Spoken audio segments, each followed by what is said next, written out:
अस्सलाम नाज़रीन, Sindh online TV में भलीकार आवां मोहम्मद पवार शामिल करूं था हिन वक्त जी खबरूं। नाज़रीन, सिंध पैरा वेटनरी स्टाफ एसोसिएशन के मरकजी सदर अब्दुल गफ़ार सुमरे प्रेस कॉन्फ्रेंस कंदे चयो आहे त हिन वक्त ही लिम्पी बीमारी तमाम तेजी से फैलजी रही है, जंहिं सबब भागियुनि जो वॾो नुक़सान थियण जो अंदेशो आहे।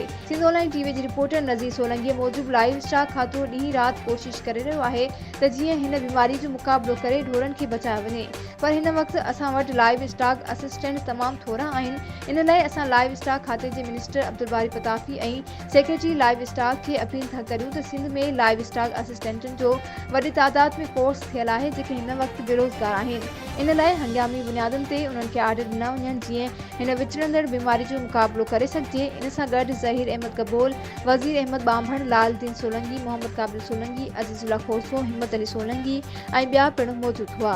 वधीक खबरुनि या अपडेट्स जे लाइ ॾिसंदा रहो सिंध ऑनलाइन टीवी।